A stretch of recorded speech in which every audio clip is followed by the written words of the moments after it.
God almost kills Moses when he's on the way to do what God asked him to do. When you first read Exodus 4 and you see this part of the text, you might be thinking, what is going on? I don't get this. But I think I'm beginning to understand. So let me share it with you.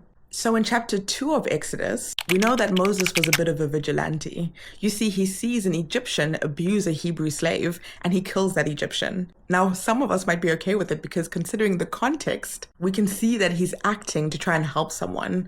But at the end of the day, he still took a life. And God's law, what God says in Genesis, says whoever sheds human blood, their blood will be shed, i.e. a life for a life. That is God's law and that is God's justice. And in almost every circumstance, we want that to be true. So God, being a good God and a just God, knows that Moses is due to pay a debt. But God is also a father, and God saw Moses' heart and saw that what he really was trying to do was help someone, help the Hebrew people who are being oppressed. And so instead of giving Moses that judgment, which is door number 1, God makes another way, door number 2.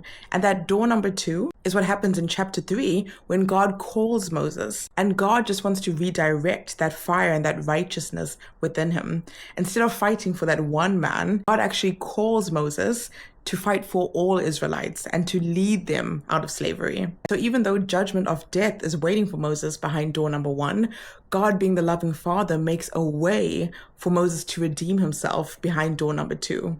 But the issue is, Moses isn't really willing to go after door number 2. How do we know this? Well, in chapter 3, Moses and God have this long back and forth where God is like, I'm going to help you. And Moses is like, oh no, I stutter. I don't know how to speak well. God's like, it doesn't matter. I'll tell you what to say. And Moses is like, but who am I that people listen to me? It's this long back and forth.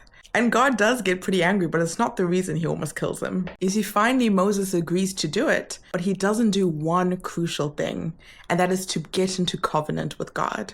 The easiest way for me to describe a covenant is by using the analogy of marriage. You see, in marriage, it's a sacred promise between two people. Similarly, a covenant is a sacred promise between God and God's people. Marriages have a signed document. Similarly, in a covenant, there are rules that govern that relationship. But marriage is also full of expectations that are unwritten, ways that you want to treat each other and love each other. And in the same way, there are a lot of unwritten things about how we treat God and how God treats us. And finally, in marriage, you wear a ring as a sign that you are married. And in the covenant that God made with the Israelites, circumcision was the sign that the Israelites were in covenant with God.